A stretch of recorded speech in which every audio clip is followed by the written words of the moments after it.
Hi friends, I'm host Derek, host of Talking with Famous People. Shane, a very star, right? I appreciate your channel, you're typing to me and the information you share. My concern is if what you are saying is true, that we can't improve our functions or train ourselves in a manner towards better use, faking it, or for lack of a better expression, then are we better off with typology than we are without it? Does typology have any utility at all? Is human growth and improvement possible? Or are we just stuck with who and what we are at any given point with no hope for changing for the better? Here I am, take it or leave it. Let me start here by that stuff. So,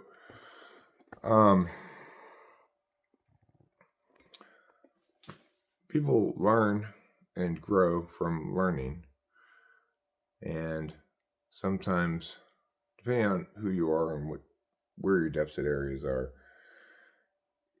you may find that over time you make fewer or less significant mistakes. So my fourth slot SI used to cause me more problems or bigger problems than it does now, in the sense that I learned from bad experiences to, for example, eat before I go hiking. Make sure I bring a warm enough garment if it's going to be cold outside. And so you could say that I've improved in relationship to the practicalities of paying attention with introverted sensing.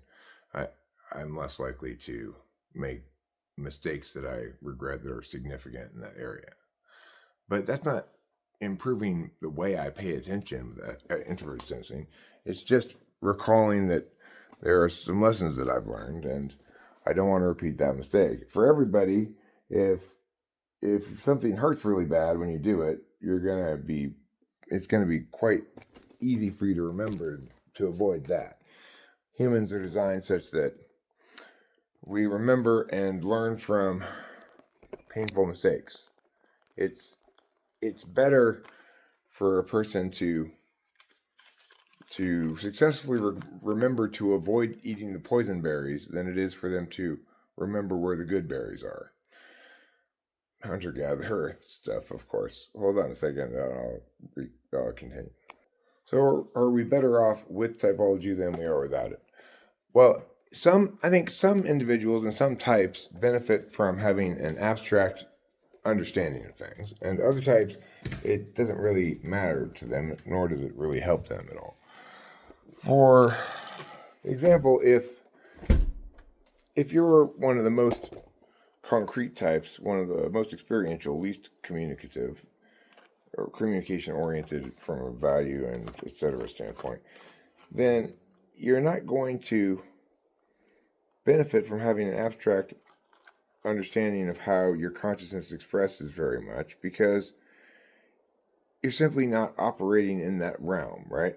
Like, it doesn't help an ESFP to know that they are using their feelings to determine things, because sure, they're using their feelings and their objective intuition, which is a NI, versus subjective knowing, which would be SI. But because their intuition is both weak, quote unquote, instrumental, that is to say, it doesn't have an absolute value for them, it's not an end in itself, and something that they don't consider to be very important in general, intuition, and NI kind of intuition. Accordingly, they're operating in a worldview and a frame of reference in which they can't utilize or won't utilize cognitive functions in the way that it's most effectively utilized, which is to say,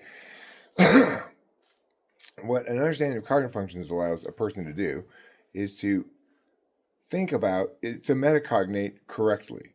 So I can note instances when I'm paying attention in a certain way that, say, for example, isn't conducive to the context to being successful. Like, I might note that I have used my SI knowledge when I should have trusted my gut, which would be an example of me having conscious SI at the expense of conscious NI in an instance where conscious NI would have been a preferable way to know. So for me, the potential to improve as a human being is predicated on having an understanding of how and why and when and what's happening when I'm paying attention in certain ways.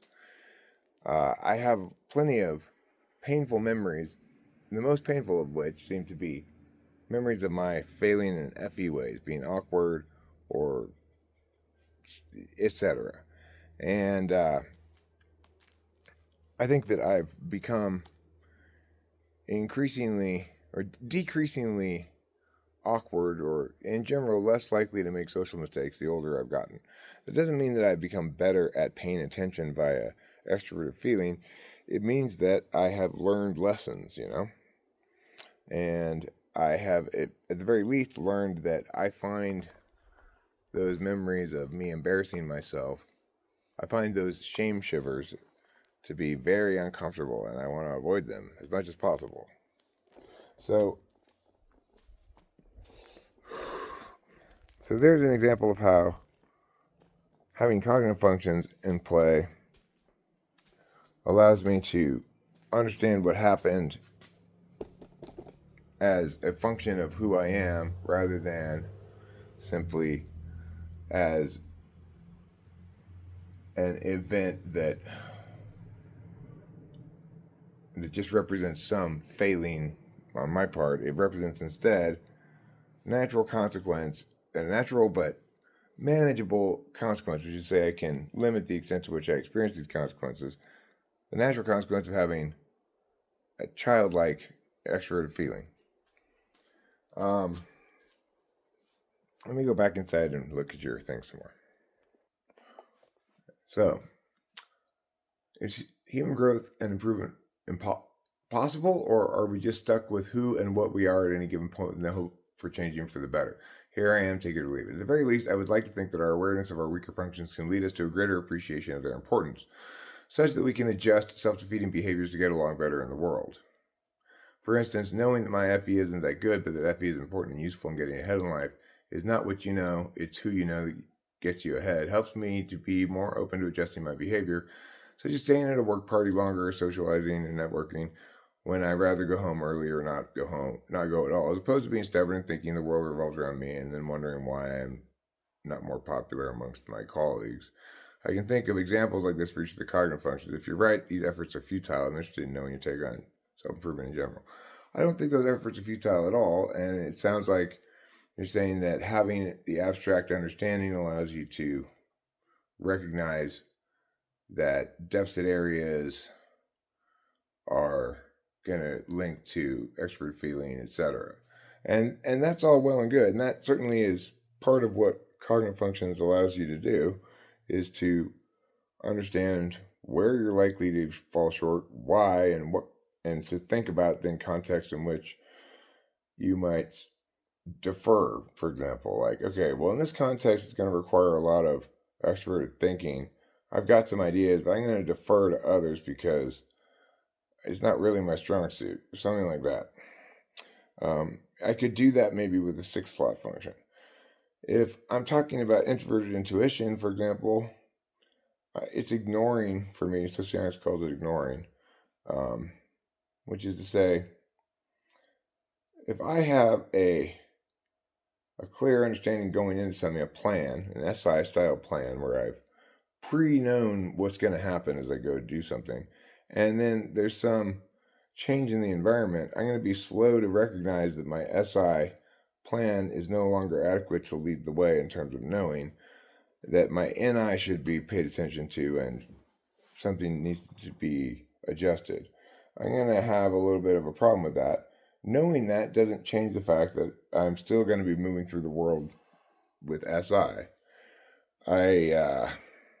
I'm fortunate to be with an INFJ, so she has the NI that I ignore. For me, and the reason I ignore it is because I treat introverted intuition as though it were part of the extroverted intuition process. In other words, that it's a part of the creative endeavor. I use introverted intuition as I create stuff to determine whether it's good or true or correct or not, if it's a holistic kind of thing. So what else do I have to say about this? Hold on. So for me, I think the most valuable utility that cognitive functions has is that it allows us to disagree productively. And because forgetting about using it to understand people, which is what we normally talk about, it's best to use it to understand arguments. Like, if I'm having a debate with somebody or disagreement with somebody about, let's say,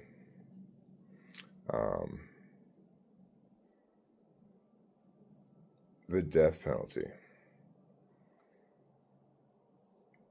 we might even have the same position on it, but disagree about why.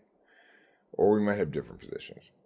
The other person might be arguing from a sanctity of life argument. Let's say the death penalty is wrong because it's always wrong to kill somebody.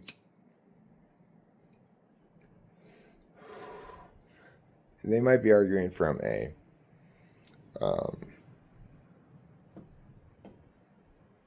procedural perspective, like it's wrong for capital punishment because the courts are abdicating their responsibility to provide a legal recourse for an individual caught up in the criminal justice system should new evidence or whatever arise. In other words, you're eliminating the person's capacity to find a legal remedy to a harm done to them should evidence reveal that that's been the case in the future. You could also argue that they might be innocent, so we shouldn't kill them. Juries sometimes make mistakes, etc. These different reasons why represent appeals to different kinds of values.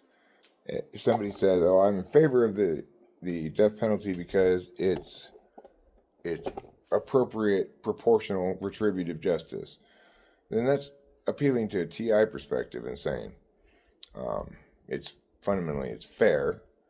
That person's a murderer. They killed somebody, so it's reciprocally proportional and appropriate.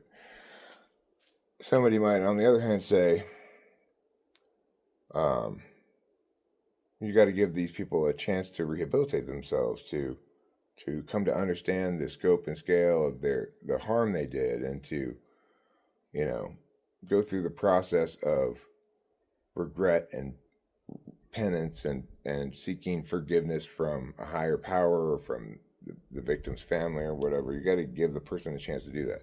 That would be a FI perspective. You're kind of putting yourself in the murderer's shoes and imagining that they're going to go through a process that you go through.